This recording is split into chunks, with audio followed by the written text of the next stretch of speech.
I want to just say thank you, first of all, Wayne, to you guys and Peter. Being part of the Branham300 it's a very big thing for any startup, particularly coming in from Liberty Village.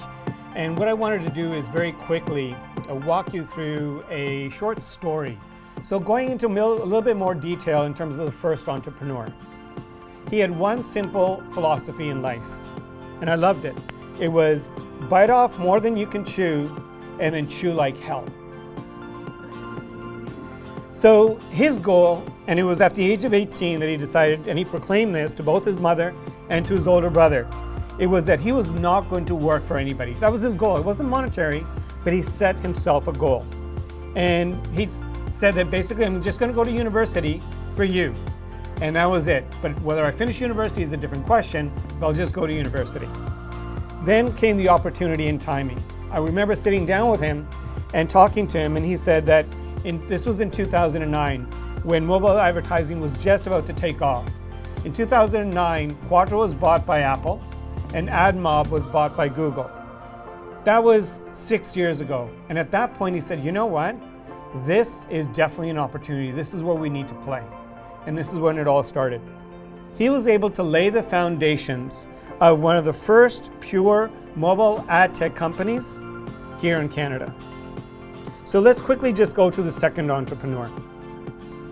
This second entrepreneur could be no different than, could be no more the same as the first one. He was actually very much an academic, analytical. He had a wife and 3 kids.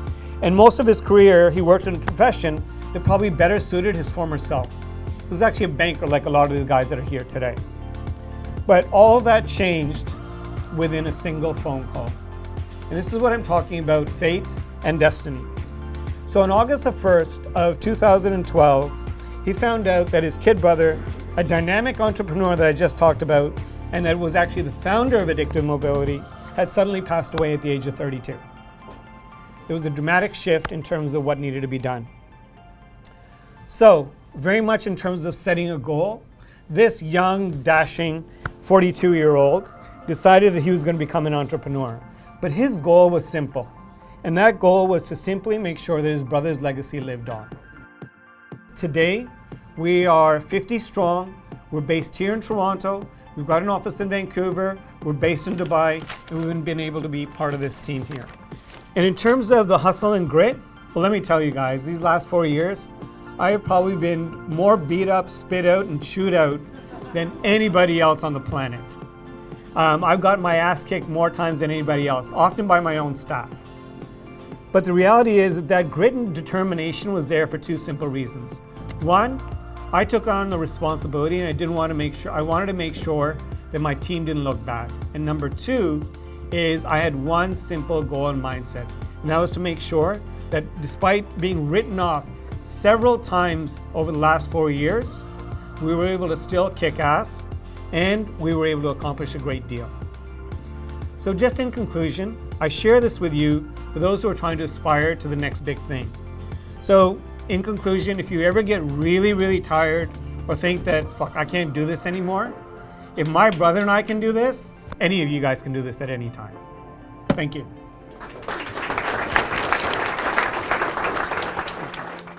Well, thank you, Wayne, for the invitation.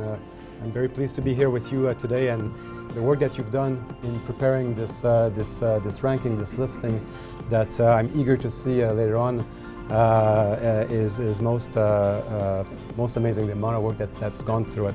So thank you, everybody, for being here today. A couple of notes in terms of the industry. You've seen, let me see if I can get this to work. There we go. You've seen recently the CVCA report on the activities of the venture capital market in the past year, showing a lot of increased volume in both numbers and in dollars.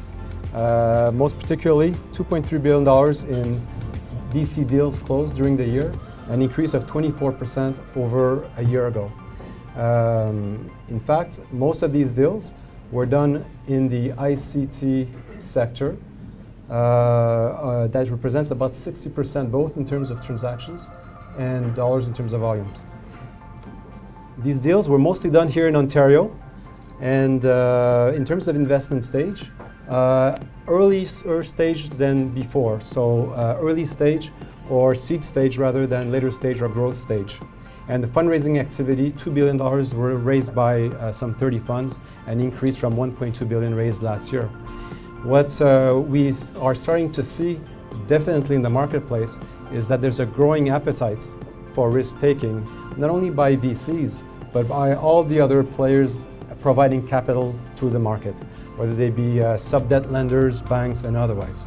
And this is an incredible opportunity for you to take advantage of both lower cost of capital and more availability to really take the leap and grow your businesses. And what are we talking specifically about in terms of competitive tax incentives? Well, in fact, it's mostly the SR&ED, the SR&ED tax credit program, because it's the single most driver that explains the ability of ICT companies to be able to export and grow their exports.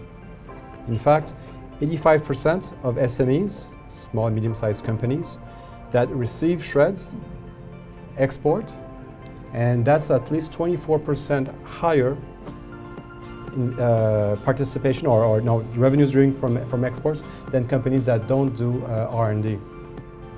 And for every dollar of R&D earned by companies, there's an increase in 88 cents of revenues driven from exports.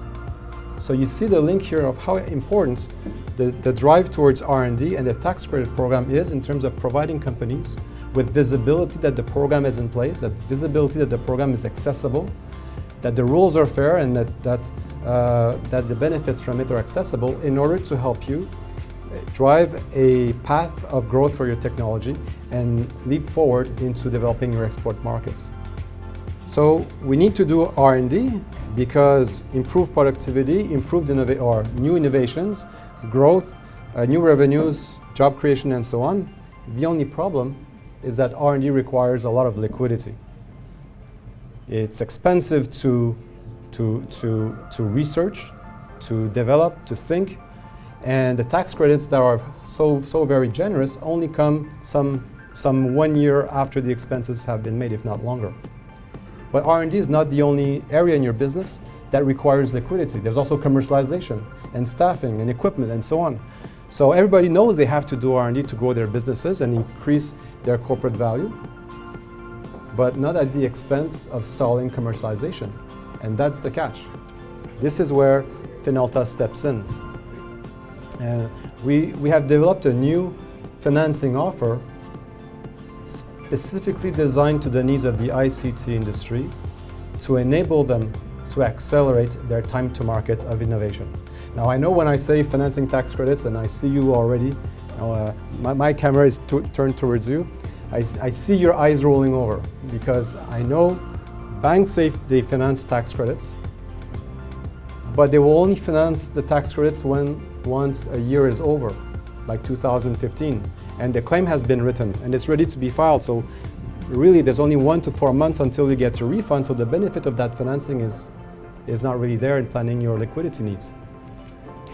To finance accrued tax credits as they accrue throughout a year in progress, like 2016, as you're developing, well, very few lenders will do that. Some will, but they'll charge an arm and a leg for the service. And high yield lenders offer restrictive terms and a very high cost of capital for the benefit of providing liquidity as time goes on. Well, this is where we're changing the rules of the game by bringing in an institutional offer as opposed to a high-yielding offer, and offering better terms even that the high-yield lenders are able to bring to the market. 3 things in particular: pre-funding, not only financing the tax credit, but actually pre-funding the expenditure that gives rise to the tax credit. 50% more liquidity than any other lender from the same tax credit receivable. Financial close in some 15 business days, but all at institutional rates. By pre-funding the expenditures, you end up with having more cash in your bank account on the basis of the same tax credits. And the difference between postponing the installments as high yield lenders would, or accelerating them as what we're bringing to you, gives you 50% more cash at every point in time based on the same assets. Essentially, meaning maximizing the financing of your short-term assets before you go and raise dilutive equity or dilutive sub-debt. Of course, we accelerate the whole thing and close in some 15 business days, $1 million transactions. And we offer this at an institutional cost of capital that is 5 to 15% cheaper than what you might have seen from high yield lenders. And the offer that we're presenting is therefore dedicated to the ICT sector in order to provide them with more liquidity to free up their R&D activities and enable companies to bring their innovation and bring their new products to market faster. And that's how we're helping in driving the business valuation in your sector. Wayne?